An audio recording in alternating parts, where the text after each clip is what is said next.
Bonjour à toutes et à tous, je m'appelle Emmeline.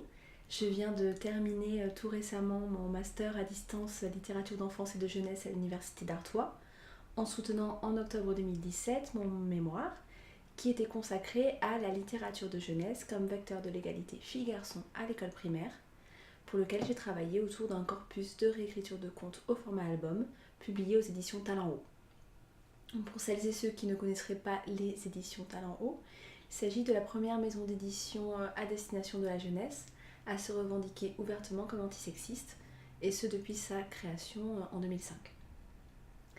Donc malheureusement, je n'ai pas pu me rendre à Arras aujourd'hui pour pouvoir échanger avec vous, mais j'espère néanmoins que cette vidéo pourra vous apporter quelques idées, quelques conseils dans la continuation de votre travail de recherche et dans la rédaction de votre mémoire.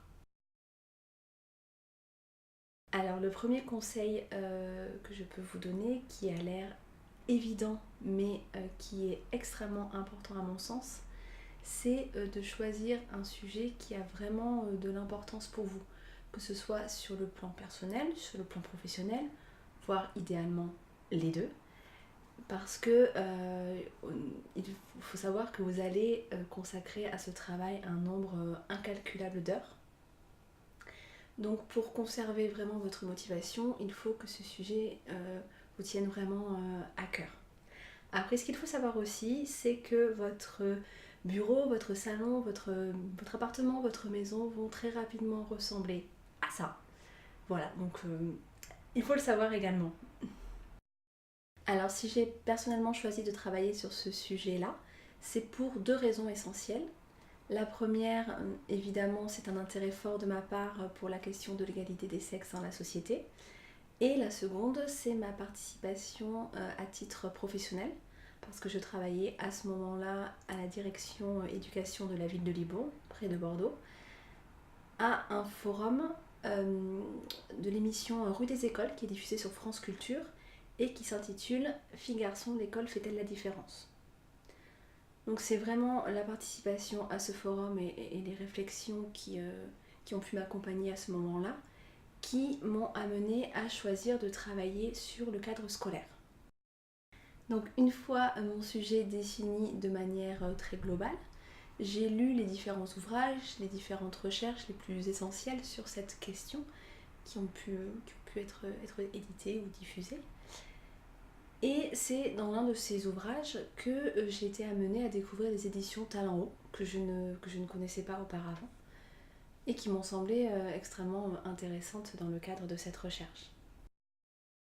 Alors, personnellement, au départ, je n'avais pas forcément l'idée de me recentrer sur le genre du conte, c'était pas une thématique qui m'attirait a priori, donc dans un premier temps, je me suis tournée vers les autres collections de la maison d'édition. Mais de façon très pragmatique, très concrète, j'ai eu certaines difficultés à trouver les ouvrages concernés, que ce soit dans les librairies, dans les bibliothèques. Donc par conséquent, certaines difficultés à la fois à définir un angle qui soit vraiment pertinent pour cette recherche et à définir également un corpus qui soit à la fois restreint et cohérent. Alors finalement, ce sont deux ouvrages qui m'ont amené à travailler autour de la question du conte. Le premier, c'est un album de David Ecali, illustré par Raphaël Barbanègre, qui s'appelle Blanche-Neige et les 77 nains, qui est sorti juste au moment de ma recherche. En fait, c'était la nouveauté du catalogue Talent Haut. Et c'est un album qui a été un vrai coup de cœur pour moi, tant sur le plan visuel que sur le contenu, sur les messages qu'il fait passer, sur son humour. C'est un album très très drôle. Et le second ouvrage, c'est un ouvrage théorique cette fois de Christiane Conan-Pintado qui s'intitule Lire des contes détournés à l'école. Donc ces deux ouvrages, ils ont vraiment été essentiels dans mon cheminement, dans ma recherche.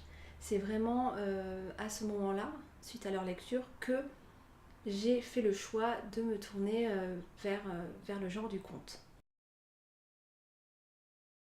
Donc cela me conduit à mon deuxième conseil, qui est celui d'accepter de se laisser porter par sa recherche, de ne pas forcément vouloir rester à tout prix dans la ligne directrice qu'on a pu se fixer à un moment donné, mais de rester ouvert aux lectures qu'on va faire, aux rencontres qu'on va faire, à l'actualité, à ce qui se passe autour de nous, ça peut nous amener à faire évoluer cette recherche et c'est tant mieux.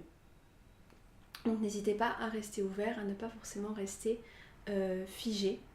Alors, évidemment, je parle du début de la recherche, quand vous êtes à 2 mois de la soutenance, ce n'est plus le moment, mais au tout début, voilà, restez ouvert, c'est très important. Alors moi, de façon beaucoup plus spécifique, en fait, il y a 2 raisons supplémentaires qui m'ont amené à définir ce corpus précisément.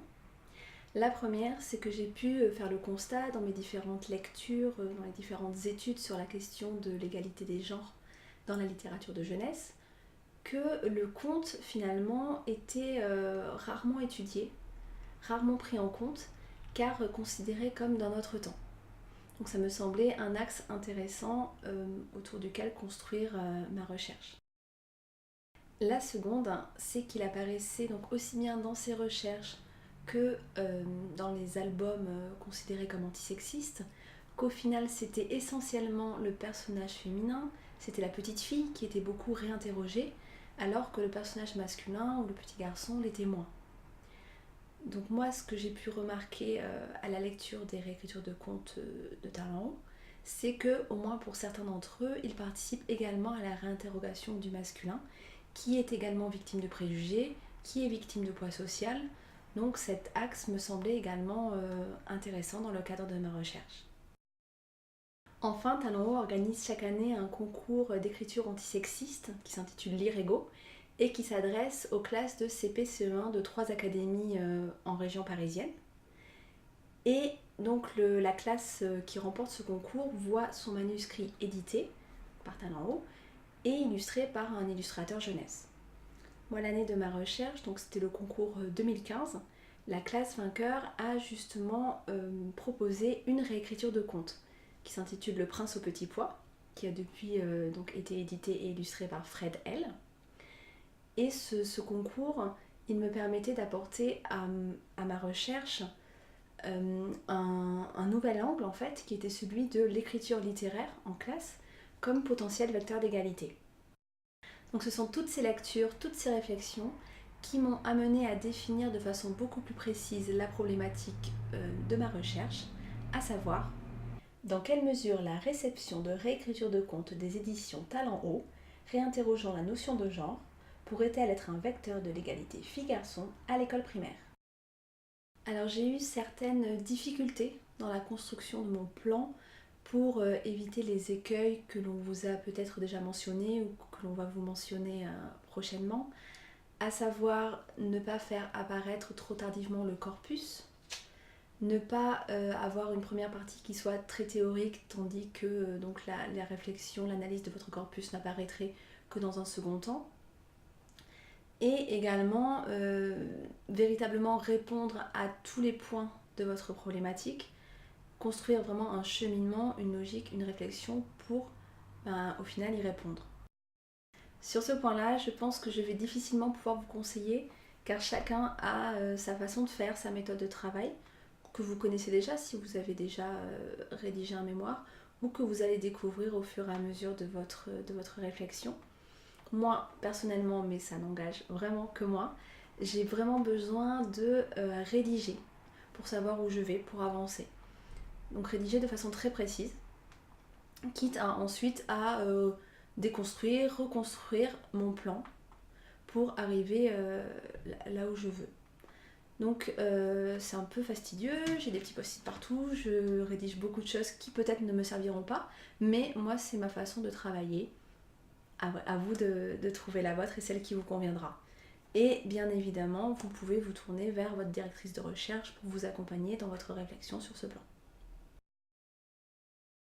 Cela me conduit à mon troisième et dernier conseil, qui est ne restez pas seul. Alors évidemment, vous allez pouvoir compter sur votre directrice de recherche, sur ses conseils, sur son expertise, mais je pense que les échanges entre étudiants et étudiantes sont vraiment extrêmement importants. Parce que rédiger un mémoire, déjà c'est une épreuve assez solitaire, c'est une épreuve assez complexe, mais rédiger un mémoire en étant en plus à distance, c'est encore plus difficile. Donc vraiment, essayez de faire connaissance entre vous. Là, vous avez la chance aujourd'hui pour certains d'entre vous, certaines d'entre vous, de vous rencontrer. Mais vous avez également la possibilité d'utiliser la plateforme de l'université, d'utiliser les réseaux sociaux. Donc surtout n'hésitez pas à lier connaissances. Ça vous permettra de vous motiver quand ce sera un peu plus difficile d'avancer. Ça vous permettra de répondre à vos questions, de vous conseiller. Donc c'est vraiment pour moi très important. J'ai pu en bénéficier et ça m'a vraiment été très utile.